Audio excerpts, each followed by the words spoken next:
观众朋友你好，我是郭国正，欢迎收看今日新历11月30公视台语台下晡新闻。咱先来关心国内加24站带病入境染到武汉肺炎的病例，指挥中心随要说明，早日一个回国的通缉犯来验出病毒。12月7日，几项新制度起行，包含3项交通方面的新规定，还有民众入境要交出验无武汉肺炎的证明。国家卫生研究院研究出药笑的癌症化疗的新方头，患者普遍得听好计划咧将近1冬。观众朋友，咱先来看讲，明仔载12月7日，有几项新制度起行。交通方面，一项是伫咧路边的黄线临时停车，原因若是为着要载未上7岁幼囡仔，停超过3分钟就唔免罚。搁有就是若出入8种主要的公共场所，出验强制就要挂。另外，入境的民众都要大先交出3天内验无武汉肺炎病毒的证明。寒冷是流感较流行的季节，佮加上新冠肺炎疫情伫咧国际也是继续伫咧滚价。指挥中心宣布，伫12月7日到明年2月28启动秋冬的防疫专案，包括8大类的场所强制挂嘴罨，医疗医所加强通报采检，佮有所有入境旅客拢必须要附登记前3天的阴性证明。若是拒绝提供，会处罚1万块至15万块。缴交阴性证明最主要是担忧，在一段时间如果有大量的病例的时候，那会把我们的医疗的量能会有所承担不住，所以不得已才定这样一个比较严格的方式。12月份甲民众有关系，还有交通新制开始，修正了的道路交通管理处罚条例。增加汽车载货，若是无细致落来，还有危险物品的处罚，拄前磅9000块，提悬到18000块。交通违规案件的执法期限拄3个月，减少到2个月。另外，接送无满7岁的囡仔，临时停车无受3分钟的限制。它仅限于接受的时间，不包含等待的一个时间。第二个，它不得在红线临时停车，在黄线的部分才有不受3分钟的一个限制。第三个，如果在红线的临时停车的话，只要它不妨碍人车的通行的部分，我们是可以做一个劝导。根据即卖法规，路边黄线会当临时停车，毋过袂当超过3分钟，若无会处罚300至600。不离个若是要接送行动不方便的人士，就无受这个限制。有民众反映讲，新的法规，互家长毋知影要安怎做，因为若是接送7岁以下囡仔去互检举，是要安怎申报还是举证？针对这件代志，新北市警察局回应讲，新制开始毋是以处罚为目的，警方针对民众的检举，会放令来认定家长接送的事实。记者综合报道。再来讲，顶礼拜5暗时，一个通缉犯对菲律宾倒转来，人伫咧机场就落网，解压入监狱，结果昨煞来验出染着武汉肺炎，随送入桃园病院隔开治疗。这也是自来头一站通缉犯染病案件。另外，因为明仔载开始入境，就要交验无病毒的报告，赶伫咧昨回国的民众确实也真侪。有一个通缉犯伫咧27暗时对菲律宾回国，随去由航警局抓起来，了后送去监狱服刑。结果伊29去用检验出确诊新冠肺炎，伊第一届采检无检验出来，经过第2届采检，才伫咧29确诊。监狱人员就随甲伊送去防疫病院来隔离治疗。我们矫正署或法务部这边就已经研拟了相关 COVID-19 里面在整个在入监里面的一个审查的流程，所以相对在进来的时候，他们有做好防护，那也及时通报，然后来做相关的检验。那我相信应该是还算是完整。那至于相关有接触者，虽然有全面的防护，可是他们也是现在居家隔离中。一个细州的通缉犯嘛，正做全国头一个收容人治病的个案，毋过过程当中拢有穿防护衫，桃园监狱也是以相关防疫规定来进行检疫处理，而且会加强环境消毒。有来探监的民众表示，会叫朋友爱加注意。会，我会跟他讲，叫他注意一点，不要感染。所以你们不担心？是也还好啦，对吧？我们没有到里面，如果到里面可能会比较担心。30是秋冬防疫专案开始进行的上下尾一天，再去桃园机场到日本提早坐飞机回来台湾的民众。对，我本来就是12月初要回来，然后就提早几天，反正工作都可以在线上工作。像在日本做那样的检测，是不是要花很多钱？算，对，很多，而且小孩子就感觉更麻烦。桃园机场29有4352个人入境，从8月份以来，过一天入境的新冠。30医部也是有2379个人。指挥中心指出，预计会有回国潮，甲确诊人数增加，好加在国家医疗量能也阁算充足。记者综合报道。关心政治来讲，几日前，美国在台协会 AIT 的李英杰处长透露讲，今年美国武器卖上济客户就是台湾。后手咱还阁有注文一条52亿的订单，是讲咱国国防部严德发部长也说明，目前7项采买武器的要求，其中有5项，美国政府已经召回国会，另外2项也当地咧通知，过来应该是无新的订单了。美国都要政党轮替。AIT 处长李英杰顶日公开表示，卖军事设备予台湾是美国下党派的共识，而且明年还有一条52亿美金对台军售案。不过国防部是否认讲，并无新增加买军事设备的规划。国防部长严德发38岁讲，应该是美国过去的年度甲台湾无共款，也若针对美国的讲法是无要做评论。我们提出了7项的一个军购案，现在目前有5项已经知会国会也公布了，另外有2项。现在正在智慧国会当中。针对外界咧传讲，也未公布的2项军购案是 M109A6的自走炮，还有智能水雷。严德发无愿意证实这个消息，嘛强调讲，采购武器装备是以国产的为优先，若是无够，才会对外来做采购。29是台湾空军建军100年，总统蔡英文嘛伫咧人面册抛出战机升空执勤的画面来祝贺，而且表示中国军机一直在扰乱台湾的时阵，感谢空军捍卫领空。有技术屏东空军6连队的官兵伫咧人面册控诉讲，一个姓王的教官伫咧执行任务的时阵，情绪的控管并无好，对操作飞行机的飞行官真歹声扫，还有危险驾驶战机，做出对中国军机征召距离敢有0.2海里，差不多是300公尺左右起事的行为。针对这点，空军司令部是发新闻稿驳回，也南监督法嘛表示，控诉的内容甲事实并无符合。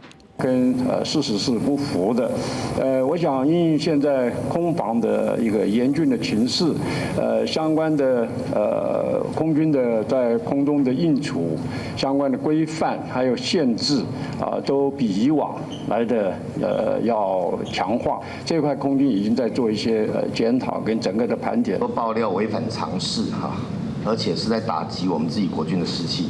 我们台湾的飞行员不会做危险驾驶。王定宇表示，台湾空军的飞行纪律是真好，为乌白做出起事的行为，建议国防部应该调查乌白控诉的人伊的意图。记者综合报道。再来讲，顶礼拜5，国民党的立委伫立法院伫北内赶起来规通倒，原因就是要抗议尤锡坤院长无宣布进行国事论坛这个程序。早起杨院长也讲，国民党主动议事40天，国事论坛唔才会无通开。立法院的林志嘉秘书长也讲起抗议的清洁费用，表示地毯若要拢总换，消磨就要100多万。二次立法院听伫北内反对议事，国民党团指控立法院长尤锡坤无中立跳过国事论坛。尤锡坤强调，受到阿兄反对国事论坛已经超过40天无举办，自有公平。尤其伫北内有损议场内底地毯，敢若是清理的费用，也是国民党爱负责。我想大家都知道，国事论坛为什么超过40天没有办法举办？到底是谁没收的？这个是哪一个党团拿进来的？那当然，那个党团要负责。地毯就要100多万。民进党伫为抗议国民党团真侪摆破坏议场设施，爱立院议事处一个处理。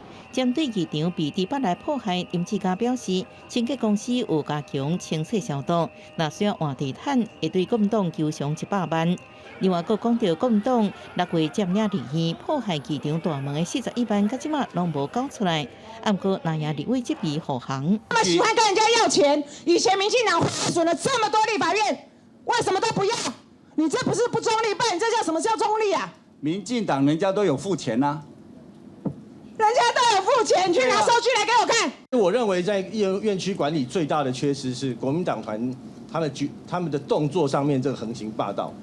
这紧接来处理。如果说行政院愿意把莱猪延缓进口的话，要我们赔偿，我们每个委员的薪水拿出来，我想我们都绝对没有任何的话说。电力文也指控立法院审查监察人事权的时阵，动用上百警力保护监察院长陈菊，因为不满电力文连番的炮轰，民进党立委周春美也转倒啊，两人互相叫骂。林志嘉表示，立法院行政中立。绝对未动用国家资源袒护任何政党。记者综合报道。早起又有国民党的立委咧探问卫生福利部陈时中部长，讲若会无强制规定肉品的进口商，就要写明猪啊敢有落着正肉精。但部长讲，这毋是法律强制的项目。另外，经济部王美花部长也讲，咱都有定出检验的标准，代表所有进口的肉品拢嘛安全，这就是国际上普遍得的规矩。政府宣布，明年1月份开始开放有莱克多巴胺的米猪进口。随望顶礼拜行政院宣布开放米猪的5大措施，所要标示3地国，而且爱检验合格。毋过，煞无立日起标示来这。早起卫福部长陈时中出席立法院财政委员会联席会议的时阵，各一届有立委针对来的议题来批评。没有标示其他的药物，单独来标莱克多巴胺，那就这种歧视。那有没有这样必要做，而且这样做得到，对人民的保护是不是好？我们的安全容许量之下都是安全的。说标了就是歧视，是不是意思？在这里，如果标莱克多巴胺的就是歧视。但是中指出，美国迄个标示基本上拢是自主性的标示，并毋是法律顶悬有规定的。台湾当然嘛会当做，这无问题，会互厂商来做自主标示，而且强调讲市面上的猪肉拢是安全的。我上个礼拜6到菜市场去买菜啊。那听到旁边一个老太太就问卖猪脚的老板说：“老板，现在猪肉还能吃吗？”这声呼吁，这种在明年1月1号，我们的行政命令照着我们所提出的通过之后，那猪肉都是安全的。对于有关相关的标示或民众的担心，那我相信明年在1月1号能够吃到有来记猪的机会相当的小。若是针对来地所引起的争议，经济部长王美花是讲，这个议题爱真客观的来看，台湾既然开放进口，嘛定容许量，代表讲就是安全的，而且强调来这嘛是一种添加剂，加一种添加剂爱增加货号，无符合国际规范甲要求。台湾若是要加入去国际组织，就要思考到底是符合国际的想法，还是仅仅是政治性的想法。记者综合报道。再来讲，国民党花莲县东部门卡口一块反对新开放美国猪肉进口的看板，早起警员巡逻的时，发觉有人去用喷漆乌白做。他县东部的书记长也望讲民众都要保持公理较好。毋过民进党的议员是批评讲，无定国民党家己自导自演也有可能。总是花莲的警方已经咧调查详细了。这是国民党花莲县东部的大门口，正面翻来地的扛棒，叫人挑故意用青色的喷漆，甲规个字砍掉。工作人员用手去脱，计当甲伊脱掉。破断喷漆的时间伫几点钟以内，附近的民众是真生气。应该是昨天，应该是凌晨的时候来看。人家写这个广告就是反莱猪嘛，给大家的意见不同嘛，对不对？这个太恶质，这个要抓出来。国民党花莲县东部表示，这个翻来地的扛棒是高半月进前所盗的，进前无发现任何人不满还是抗议，呼吁民众爱理性。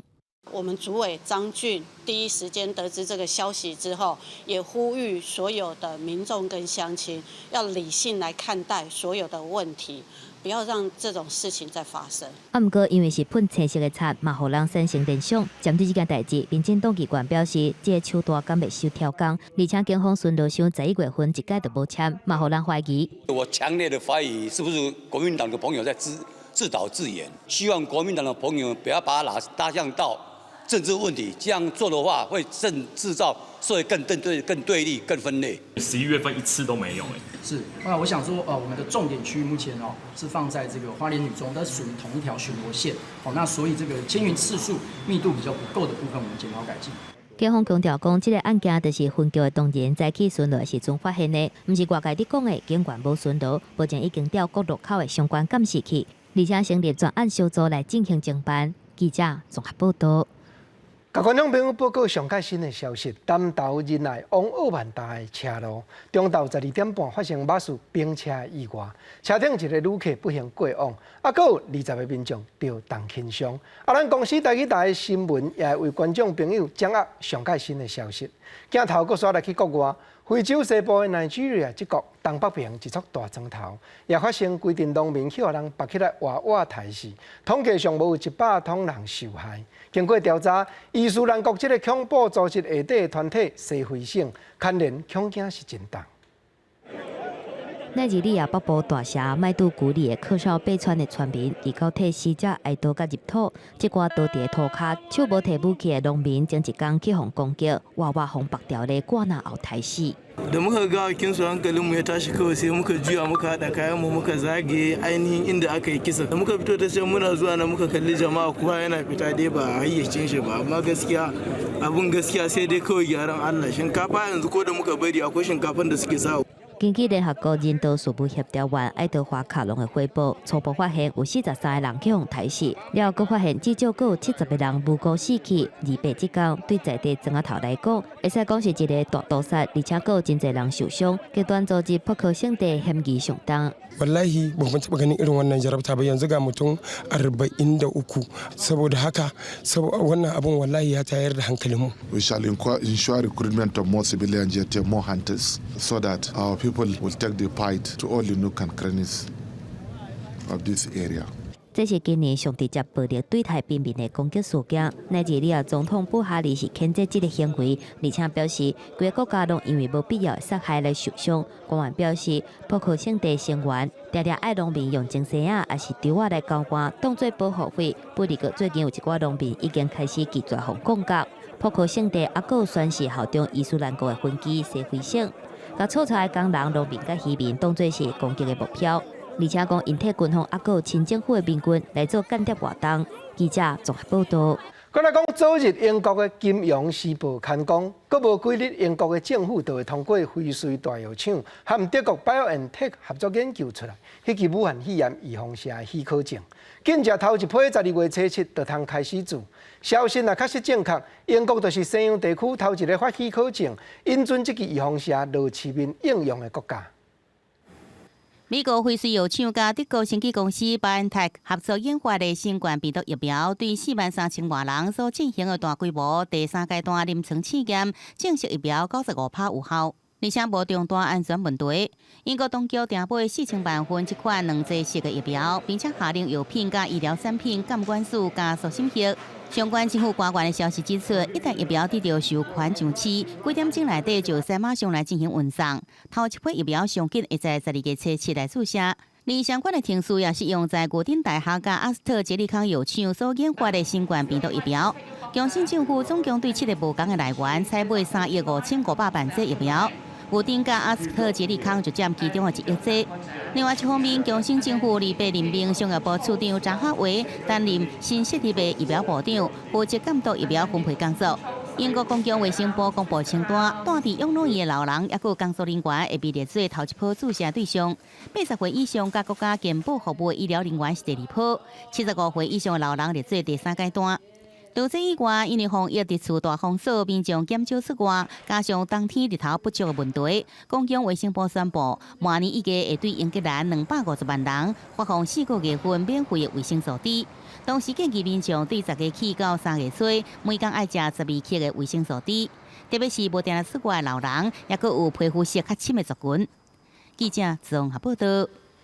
再来讲，打过去的拜6礼拜是又搁湿又搁冷，但中央气象局也表示，过来同款的冷几礼拜，尤其北部、东北部，恐惊会降到16度。是讲昨半暝澳洲的雪梨这个大都市，低温竟然超过25度。但以雪梨为发展的中心，迄个省份也宣布禁止烹茶、烹涂炭，以免引起意外的火灾。森林内底出现一阵一阵的烟，消防车是赶要去拍火。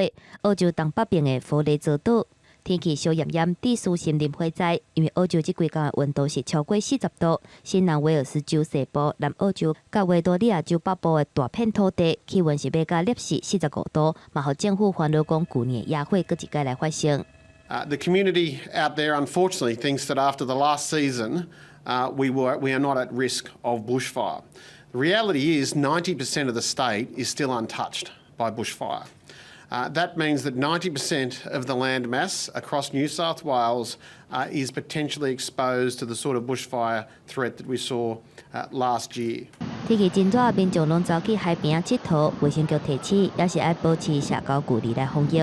新南威尔士州首府雪梨，日到半暝上低温是要到25.4度。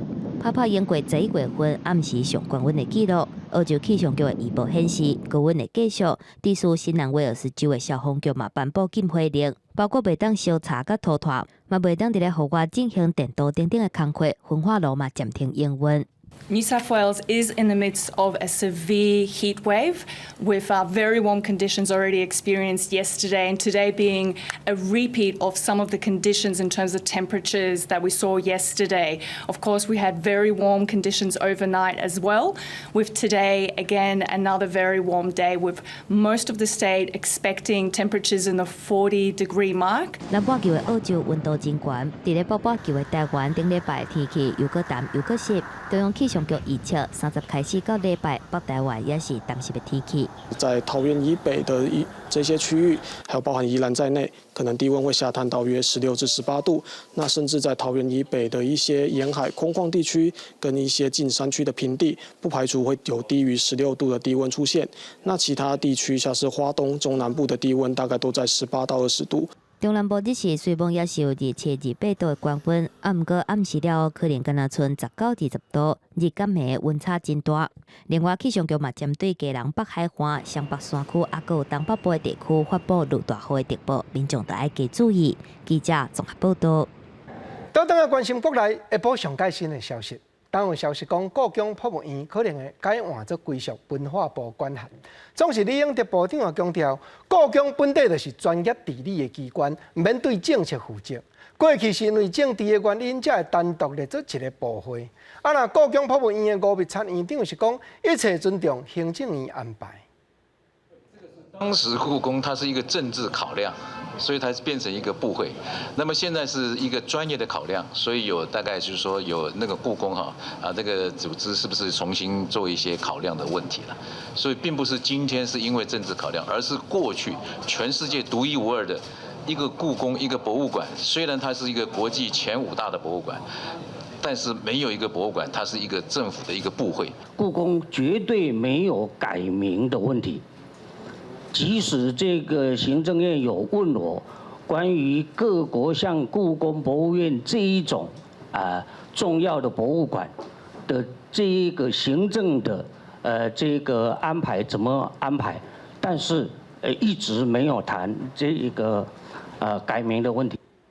吴密察院长强调，全世界出名的博物馆，拢无人是直接归属总统介管，颠倒是纳入文化部下底较下台，而且要有保持一定距离的原则。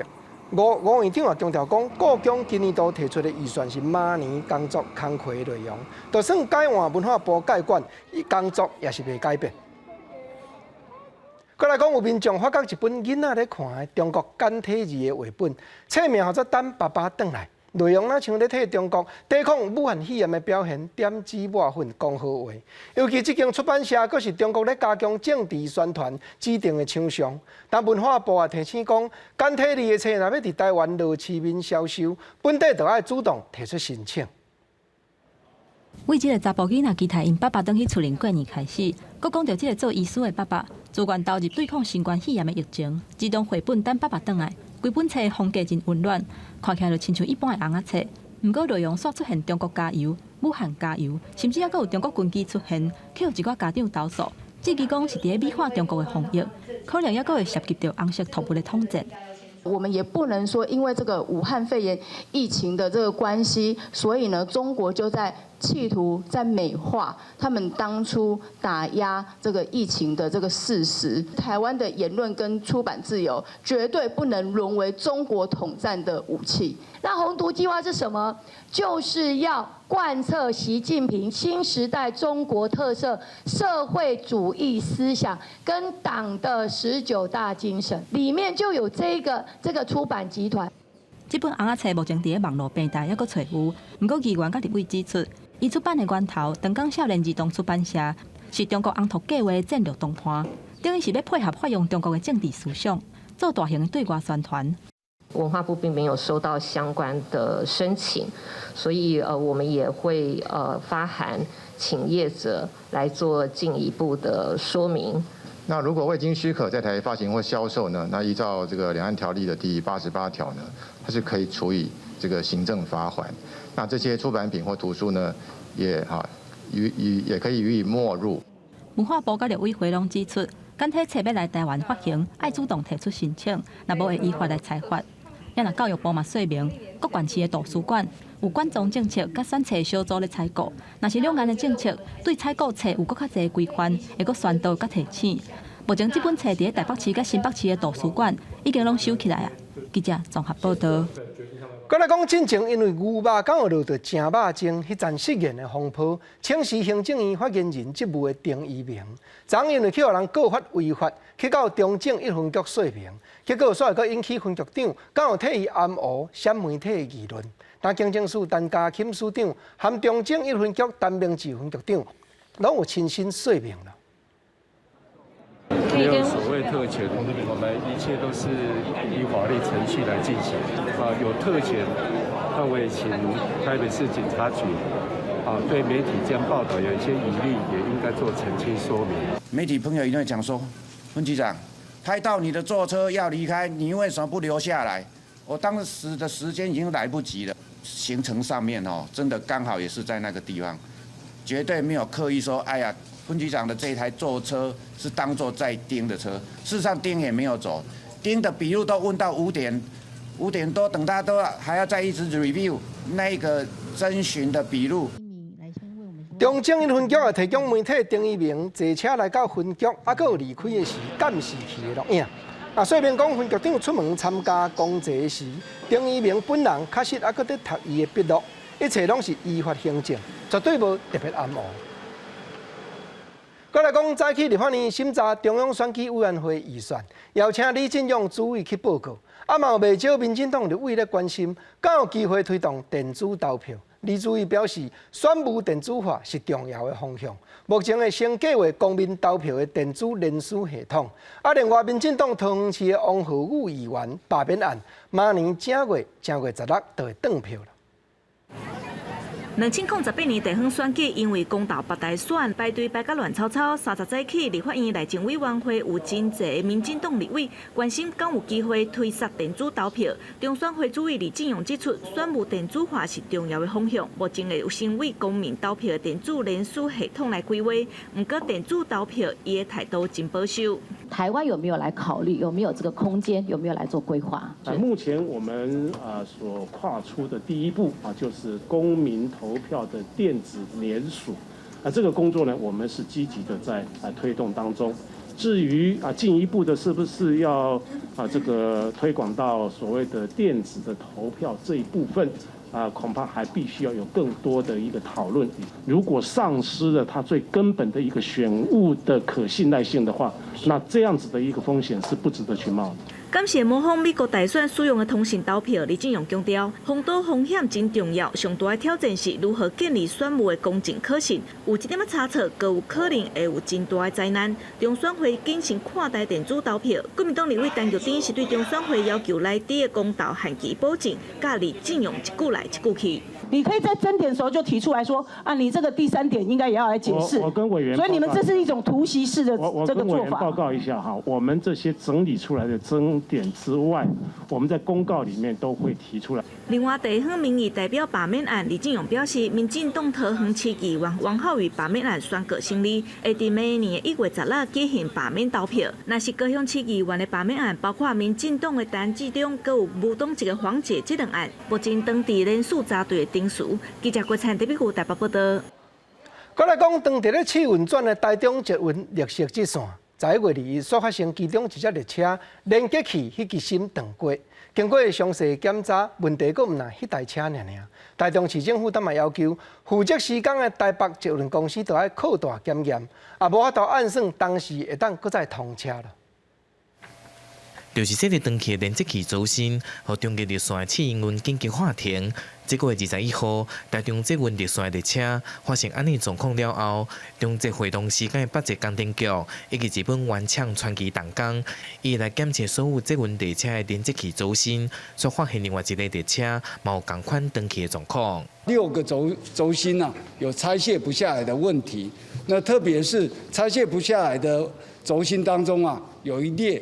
在近日，因为在调度把那从维修厂调度到驻车场的过程当中，我们发现又有类似第一辆相同的这个断裂的一个情况。中捷公司指出，23号开始进行18列车的周身检测，一直到29号，拢总有30机是正常，另外有6机无法度跳落来，拢总有2机周身断去，而且有问题的，拢是日本原装进口的列车。虽然8节鉴定局提出报告，把这些更换新品，不过台中市府认为有系统性的问题，要求要来重新全面性的检测。我们认为说，在日本组装的那一组是不是有些问题？哈，那也希望北捷能够就系统性的问题来答复我们。在这些问题水落石出、完全澄清以前，我们不会为了通车而通车。卢秀燕表示，除了要求8节鉴定局再次出来提出报告，强调安全比通车更加重要，嘛只有确保安全无虞的状况之下，台中市府才会同意这问题算恢复试营运或者是通车。目前拢无时间表。记者台中综合报道。过来讲，高雄一个民众把车停伫咧慢车道，人坐伫咧驾驶座困。不过因为身躯有酒味，去互人检举食酒塞车。警员来到现场，却表示无法度证明当事人有塞车，也无甲验酒成分。民众则来质问讲，敢是暗黑食酒塞车的问题？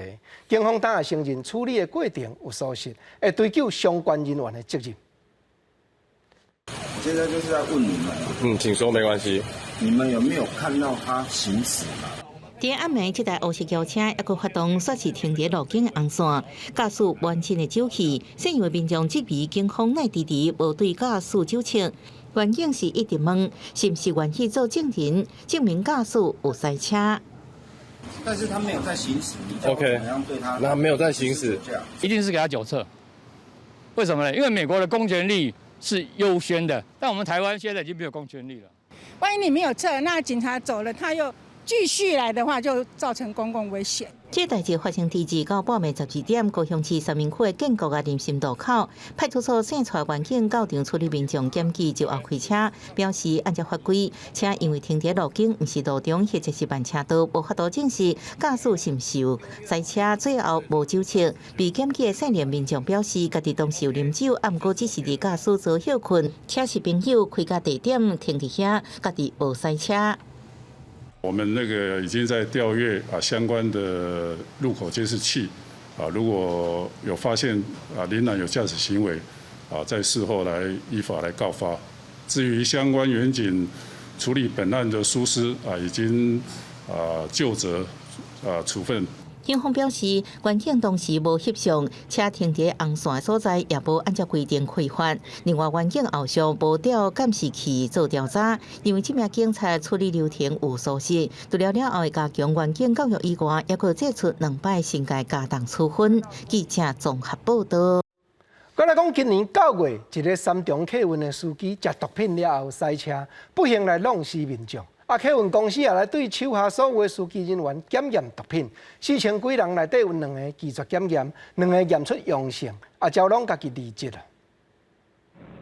今年9月份，那日的公车驾驶食毒了，佮塞车，失去控制，弄到安全岛，造成一个人死去，一个人受伤的悲剧。驾驶事尾嘛承认食毒，已经互起诉。代志发生了3天，伊嘛家己辞职。为着预防悲剧，三重客运所属的首都客运集团，顶一日对旗下4000多个驾驶强制验尿，验出2个人有毒品的阳性反应，还有2个人拒绝受检。4000多位同仁受检，那其中有2位是规避检验，那有2位是呈现阳性的反应。那这4位同仁，我们就立刻停止驾驶勤务。那后来他们也自动就离职了。其实交通部顶一日已经预告会修改陆运特定人员入夜采检的实施要点，要甲过去对公车司机的听油检验，该换做全面检验。台北市公车人员管理委员会表示，伫咧修法完成进程，会先辅导公车业者主动对驾驶采检。另外，伫咧禁用进程，先请驾驶签无食毒的切结书。新担任这个工作的时候呢，提供的一个自己说明的一个资料，如果造假的话，依据劳基法的相关规定，是可以不经预告终止契约关系的，所以这个很严格。台北市府嘛坦白讲，驾驶的工作时间真长，压力真大，目前市区公车的驾驶也是有欠人的问题。公运处会辅导业者以白班的方式来降低驾驶的工作时数，另外嘛调整效益较低车帮来省人力，避免过劳，提升行车安全。记者综合报道。咱过来讲台中市一间公立学校内底发现有查甫学生放伫教室内底凉水，去予人掺入酸性的药水。虽然伊啉落腹内水吐出来，同款身体已经有各样，家长也来报警。不过台中市教育局目前是定位讲，这毋是同学中间霸凌、共欺负的事件。台中一间公立高中的查甫学生，23下晡啉一杯对厝邻早起学校的饮料，却发现有怪味，着水吐出来。加当天，家长向学校反映，学生送医了后出现喙腔黏膜损伤和无爽快的症头，怀疑是有人挑工加不明的酸性物质掺入去伊的饮料内底。校方表示，目前无法度确定是虾米人做的。跟导师或者辅导处那边了解，关系大概都中等啦。对，也没有特别的，像类似高风险或者需要高关怀的学生。学生听到这个消息，拢惊一跳。俩阵同学中间有无欢喜，也是甲人创治，也袂安尼做。有人讲，这位学生可能是互人霸凌，但是台中市教育局认为讲，这不是霸凌事件。比较紧张，就感觉是刻意的，就很恐怖，感觉是霸凌。因为如果是高中生太夸张，就是高中生不知道骑车是会腐蚀吧？很正常，没有在当天就已经启动了这个校安的通报跟相关的儿少通报。那这个事情应该是单一的偶发事件。家长伫2月暗时已经报案，警方目前用伤害案件来侦办，但是因为公安顶有真侪指纹，目前敢若会当对其他的线索来调查。警方表示，无论行为人掺入酸性物质的目的是啥，这拢已经犯法。这个初步的部分还没有发现比较这个可疑的对象，有实际上的伤害行为的话，如果当事人提出告诉的话，我们还是会依伤害罪来送少年法庭来侦办。人本基金会认为讲，无论是毋是霸凌，校方和教育局拢要来理清事件。伫校方内生态压力较重，更加爱引导学生正面竞争，避免这个事件引起大家搞猜疑，爱互求学的环境变更较友善。记者综合报道。观众朋友，中流行疫情指挥中心宣布，讲佫新增加24站带病入境染到武汉肺炎的患者。但即阵指挥中心陈时中指挥官当伫咧说明详细，咱们来听看卖。这个个案最主要是在我们对集中检疫场所的印尼籍移工进行全面性的采检，总共采检了939人，其中916人为阴性，23人为阳性。那其中3例昨天先出来的，我们昨天先公告过了那今天我们再把其他20位总共是这个939人里面去做全面的采检，916人是阴性，23位是阳性。那昨天公布3例，那今天再公布其他的20例。那另外在案654是本国籍20多岁女性，去年9月到英国就学，今年11月7日陆续起出现的流鼻水、发烧及嗅味觉异常等症状。那未在英国当地就医，那11月11号于当地采检，并于11月13日确诊。那按11月27日返国，那入境时主动通报曾有症状，于机场采检，并于今日确诊。那同班机的接触者正在调查中。那这个案例，因为他在英国的时候他11月13日是有确诊，那但是并没有依照我们原来对于确诊病人入境的一个相关时序来进入，提早进入。那虽然在机场有陈词以告，但是已经违反我们的规定，那我们会请这个法制组，根据他的这个违规的情况，那予以裁罚，或者没有了，但由法制组来根据相关的规定来办理。那按669为本国籍30多岁的男性，2015年6月至台湾出境，今年11月16日于菲律宾当地出现咳嗽、头痛等症状，仅自行服药未就医。那因为通缉到案，于11月27日至菲律宾遣送返台，入境时于机场采检结果为阴性。11月28日进行2采，那今日确诊。那以匡列个案接触者27人，其中11人为同班机前后2排的旅客，列为居家隔离；16人为入境后及就医的接触者，其中1人因未着防护装备列为居家隔离，其他15人有适当的防护，列为自主健康管理。那按670为本国籍30岁的男性。那去年8月，武汉肺炎对全世界影响确实是真大。来讲2020亚洲民主人权奖，经过2阶段的评审，今年颁发予亚太国家人权机构论坛 （APF） 这个团体，因为 APF 长年来拢对亚太地区弱势者的人权问题真关心，也来拍拼推动各国中间的合作。总是今年因为武汉肺炎，现场颁奖的典礼也来取消。到要进入第15年的亚洲民主人权奖，代表台湾民主精神甲捍卫人权的决心。这一年来，真有名得奖的人是袂少，包括无国界记者组织，还有海上难民救难组织等等。今年评选的结果出来啊，会颁予亚太国家人权机构论坛 （APF）。亚洲民主人权奖从2006年设立开始，每一年都接受来自世界各地 NGO 的提名。跟申请，今年的申请者来自澳洲、印度，还有美国。总部伫澳洲的 APF 以亚太地区的25个国家人权机构为成员，主要做促进强化亚太地区弱势人权甲保护的工作，而且促进各国的人权对话也有合作。立法院长游锡堃嘛以台湾民主基金会董事长的名义，肯定 APF 伫国际上的拍拼。因为亚洲各国的人权环境分别面临不同的社会、文化、政治情况的挑战。亚太国家人权机构论坛的工作，除了强化已经成立的国家人权机构的功能之外，促进其会员的交流与合作，以应对共同的人权挑战。受到疫情的影响，国际的社会运动受到限制，民主人权的工作嘛面临着新的挑战。台湾民主基金会今年虽然无举行实体的颁奖典礼，不过也是用视线录影的方式，伫12月初10国际人权日的迄天，伫网络顶发表 APF 得奖的影片。记者综合报道。咱话来关心医疗，来讲有超过8成要求的癌症患者诊断出致病时，往往拢已经是重症。敢若去年都有将近2500个民众因为这款恶症来不幸。加在国家卫生研究院当研究出，化疗的时阵用一款新的黄头 SLOG， 就会当有效降低血内底的毒素，患者普遍得也通加活咧将近1冬。 85岁资深体育主播博达人，食到因为腰鞘癌的病痛，落尾选择安乐死结束生命。因为腰鞘癌是一种高度致命的恶性肿瘤，有8成5个患者确诊的时阵，因过已经是局部末期或者是转移性的疾病，无法度开刀。即卖治疗大部分拢采用西方的化疗护方，毋过亚洲人的副作用较侪，包括血型的毒性较悬、贫血等等，治疗的效果无好。毋过国卫院上新的研究发现，采用新的化疗护方，简称 SLOG， 会当有降低血液毒性，延长患者的性命。转移性胰脏癌，如果就是说我们都不治疗，或者是治疗效果不好的话，其实就只有3到6个月。我们这样子的副作用比较低的一个复方，它就可以延长接近快1年。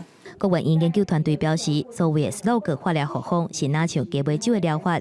第一日期临床试验总共收73个病人，第一天注2种静脉注射药物，第一天到第7天加另外2种药物，第8天到第14天是休困的时间。结果发现疗程结束了后，病人的肿瘤变小，整体存活期会当延长到11.4个月。 它也会让它缩小，就是有一些肿瘤其实它可以缩小，有一些肿瘤它其实生长会降低，那它也会影响它的代谢，就是让它代谢变差。研究团队强调讲，这是一种专门替台湾腰鞘癌的病人所设计的治疗模式，而且会当伫门诊完成药物注射，对病人来讲会使讲是真利便，未来会当当做腰鞘癌的治疗指引。若是这项新的研究成果，顶一日已经互刊伫咧国际医学期刊。记者综合报道。 咱我来关心高雄市的茶山，会阁发生有民众行袂出来，掉伫内底意外。昨下晡，一个65岁的男性单独行入去茶山内底，结果咧找路的时摔落山坎，加早有人听到伊喊救。海巡署也特别提醒民众爬茶山，确实着要真注意安全问题。 海巡人员用救援梯爬落下骹，要甲摔落山骹的民众救起来。这位65岁民众是头一届爬茶山，却因为体力无够，对无着阵，想要找小路仔登去大条路，却无细力摔落山坎。经现场报案民众引导下，于半山腰处寻获该名男子。经初步检伤后，该名男子虽身上有多处擦伤，所幸无大碍。后续由该名男子自行骑车返家。这件事故是查山半个月以来的第二件。17有一位爬山民众失踪，二是找到时阵已经死亡。真侪民众认为讲查山离市区真近，风景又个水，一定真好爬。想袂到小路啊真侪所在拢真压贴，这也代表讲危险随时会发生。有一部分是属于军事管制区啊，那平时是禁止民众进入的，所以它的步径更是不容易来辨认。柴山地区的山路是崎岖多条道路错综复杂所以说会导致登山游客或者是不熟悉这个地区的民众会迷失了方向。伫民众接检到的所在，拢有采告示牌啊。巡山员甲警方也会做伙巡查。受关注提醒民众，若去爬山，上好莫离开官方所铺排路线。万不伊真正迷失路径，就要用手机定位，通报救援单位，留伫定位地点，避免发生危险。记者综合报道。过来讲，因为武汉肺炎的影响，桃园国际机场一日出国的人数无到1000人。机场四边民间经营的停车场生意也真凄惨，尤其航空城的建设要搁停修。过去时机刚好的时，这款互人出国插车的停车场，拢总有28间，但是关到剩1间咧经营呢。受到新冠肺炎疫情的冲击，桃园国际机场的旅运量是规个强要彻底。去年平均每一天的旅运量有133396个人次。根据预报，桃园机场35一天的旅运量，敢若有2379个人，机场入境的是1648个人，出境的敢若731个人。也若机场外口4个位啊民间经营出国的停车场，生意是规个土。过完年，差不多3月、4月就开始，我们就无薪假了。就无薪假了。这司机啊，本来20-30人，现在每天只派1个人，1个月领不到，对不对？1万块钱。全部停满可以停2000多台。差不多啊。但是疫情呢开始了之后就没有了。看茫茫的停车场是规个变甲空啰嗦，出国的人数大减少，业者袂堪你亏损，加上面临着航空城的停修，5福出国停车场8月份倒打收起来，结束30多年直接停车的业务。也若桃园机场外口位啊，民间经营出国的停车场，上济时阵有到28间，今嘛已经无像演过遐尔车样，小连续几啊间拢收起来。就没有客人可以载啊，就是这样子。都没客人，所以你们现在还在营业？还在营业。那都在一些是华航的员工啊，没有几个老板撑得下去。业者表示，受到疫情的冲击，真侪行业拢有纾困的补助。不过民间经营的出国停车场，业者煞是提无政府任何的补助，也阁有纾困。即嘛敢若剩连胜这一间，无甲员工时头路，而且互员工领底薪。不过即届疫情唔知爱到伫当时，业者表示嘛唔知会当挡偌久。记者综合报道。咱过来讲，无论什么款戏出，若敢若靠演员，可能无法度产生戏剧的效果。运用布景，就当互观众看了愈入迷。分任关奖的中校国校的老师，当着带学生囡仔去参观启动布景文创馆，佮互学生亲手画布景，进一步来了解传统艺术戏剧的文化。地方空白的地方，你就可以画泡泡。一群囡仔提出伫画东画西，不过因毋是伫学校伫上一般的美术课，伊是伫倒画搬戏要用的布景。分林有出名的布袋戏馆，分林国际红仔戏节等等，是传统戏剧的基地。这边分林县中乡中校国小的囡仔兄囡仔姐参观的是恰当布景文创馆，内底保留古早孙守刚画戏台布景的工艺。这回嘛，互学生囡仔家己发挥创意，画出海底花世界。你在里面画什么？我画了石头和珊瑚。我们今天来这边认识布袋戏，然后跟来画背景。在学校都无法接触这种特别的东西。中校国小本身嘛有戏剧课程，希望透过参访，互学生认捌更加侪做布景的知识。若安尼，现场阁互学生囡仔穿搬戏的服装，互因亲身体验。让我们孩子更对传统戏剧的布景有一个深刻的体验跟认识。我们就是随着那个场景嘛，你一看就知道它，像是在田里面啊，或是在什么庙里面啊，让民众能够深入其境。舞台布景嘛是戏剧当中真重要的部分，甲学校的课程设计做伙配合，深入了解舞台布景。未来无论是囡仔看戏，也是家己表演，应该拢会有无共的体会。记者综合报道。讲红仔、细红仔、炒红仔，若要会叮当，除了讲牵线做家里红仔起来人，也会当张机关，互红仔配合机械自动运转。这也是人类历史上一项真重要的工艺。但屏东县府就当咧举办机构木偶卖装具这个展览，望讲互民众会当了解这款技术的技巧甲趣味。一个做甲真有路的茶箱啊，机关甲转的，竟然阁有红仔伸手出来偷摕钱。这是屏东县府甲科工馆合作，伫演武场举办的机构木偶卖装具展览，希望会当互民众了解自动机械甲机构茶仔是如何来运作，也阁有其中的设计理念。因为平常我们可能看那些东西不知道怎么运作，可是它这边都比如说齿轮结构啊，可以看得蛮清楚的。平常我们都不太注意。就认为都会动是很自然的其实那是人类创造来改善我们日常生活一个很重要的一个作品啦。机构木偶卖装具展览邀请到国内工艺家唐一秀甲银济春来创作，或者古锥的茶仔充满生命力，有真活泼、真深色的设计。买透过这的作品，展现各行各业的模样，可以找回童趣，可以去了解哪一行哪一页的那个动态，而且这个最难得的还可以让我们互动压下去它还会动机械工艺还有艺术做一个结合，我想木偶大家都很喜欢但是精密的机械还有艺术的一个结合把这个展烘托得非常非常的好看。除了有4种无同款主题的茶仔通好看以外，也阁举办 DIY 手工活动，希望大人囡仔拢会当来遮体验到机构茶仔的技巧甲趣味。记者综合报道。广东朋友中央气象局表示讲，因为透东北风，10个冷的天气会继续保持1礼拜。北部的温度会降到剩16度。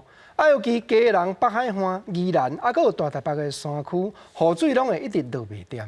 观众朋友，咱出门就要会记得加套衫。下半部天气变化，咱来看各县市气温详细资料。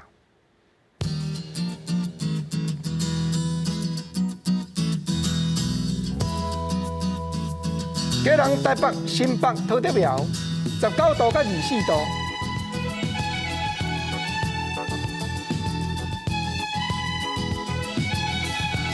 台中、彰化、云林、南投、嘉义21度到26度。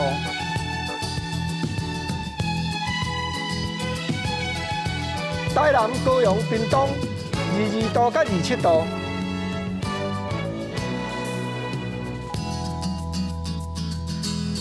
宜兰、花莲、台东18度到24度。金门、马祖、澎湖15度到23度。